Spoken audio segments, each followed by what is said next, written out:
엔비디아 저기능 칩 H800으로 대규모 언어 모델을 구축해 전 세계를 놀라게 한 중국 AI 서비스 딥시크. 딥시크 추론 모델 R1은 최근 출시된 챗GPT 5원 버전에 버금간다는 평가도 나옵니다. 연합뉴스가 직접 딥시크와 챗GPT를 사용해봤는데요. 편의성 면에서는 챗GPT가 대체로 우수했습니다. 챗GPT는 여러 확장자로 파일을 올릴 수 있었지만 딥시크는 올릴 수 있는 확장자가 제한적인 데다 시스템오류로 업로드되지 않는 파일이 많았습니다.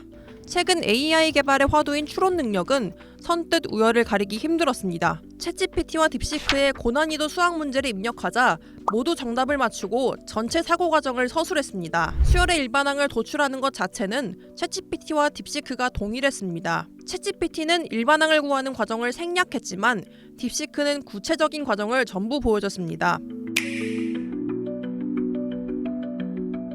딥시크가 챗GPT에 버금간다는 평가 속에 폭발적인 반응을 얻고 있지만 일부 국가에서는 딥시크 사용을 제재하고 있는데요. 딥시크의 데이터 수집, 처리 방식에 대한 우려가 커지고 있기 때문입니다. 챗GPT는 오픈 AI 정책에 따라 사용자의 개인정보를 수집하지 않습니다. 반면 딥시크는 이름, 이메일 주소, 기기 정보 등을 중국 내 서버에 저장하는데요. 여타 생성형 AI는 수집하지 않는 기기 정보, IP, 키보드 입력 패턴까지 전방위적으로 수집합니다. 딥시크의 개인정보 정책에도 의문스러운 지점이 많습니다. 개인정보 보관 기간은 정보 유형, 정보 사용 목적 등에 따라 다르다고만 서술돼 있는데요. 정확히 얼마 동안 개인정보를 보관하는지는 알 수 없습니다. 딥시크 내 어느 부서에서 개인정보를 관리하는지도 구체적으로 명시되지 않았습니다.